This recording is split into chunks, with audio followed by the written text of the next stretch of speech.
and then we need to also add the F8 slurry refill, which just drives us past this vehicle here and refills. So now if we go again, drive course, there you are. It's the order in which I'd fitted up the courses, really. So now it's actually doing the spraying, because you've got to have the actual spray course first. Alright, it's overlapping because I'd already messed up. And look at how quick it's going down as well.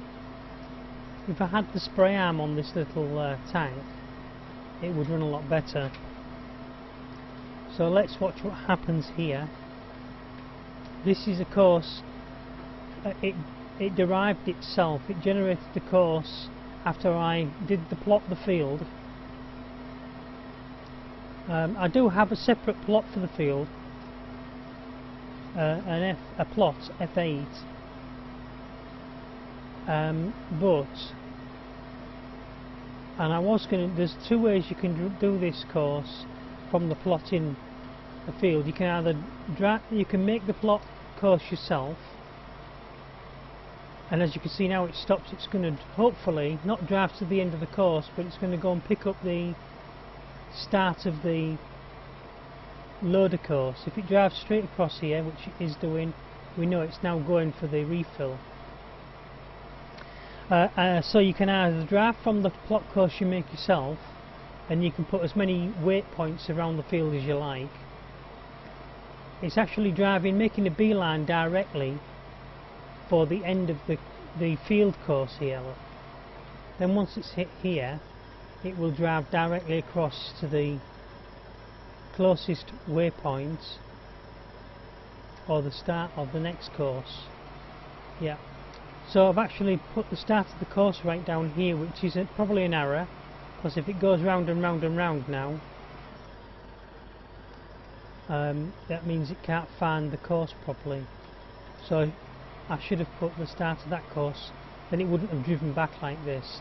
So where this P is over on my left, I really should have started this refill course just about here, and it would have driven across to there and done that.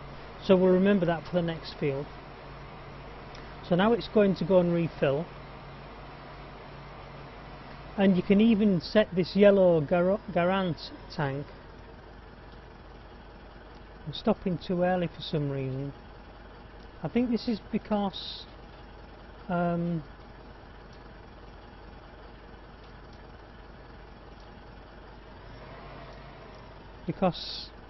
CoursePlay is running.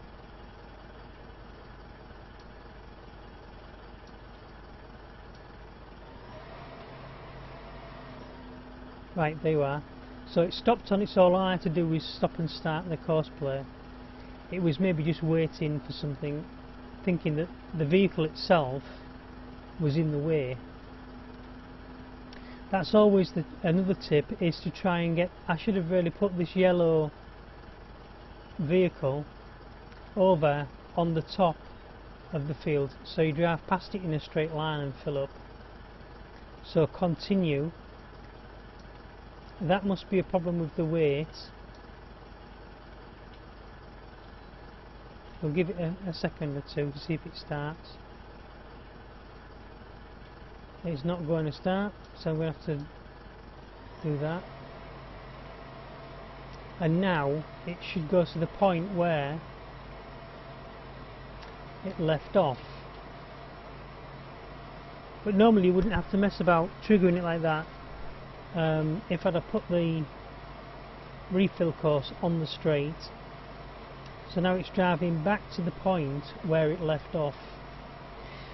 So the two ways of actually doing this plot course is either to manually drive the course or to let the field CoursePlay decide the outline of the field. And then secondly, the second part is to generate the course from the plot, whether it was manual or CoursePlay generated. And there is a third way of putting slurry on this field. I think we stopped about here, didn't we? There you are, so now it's starting on its own. And the third way is just to physically drive this course manually and record it.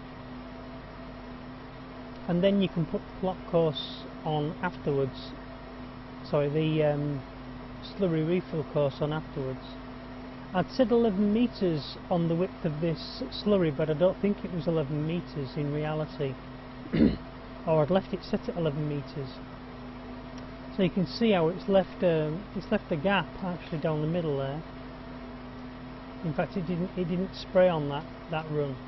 All I'll do is for this particular run is I will fill in the holes later on. So you can see that is working now. I'll just go close that off.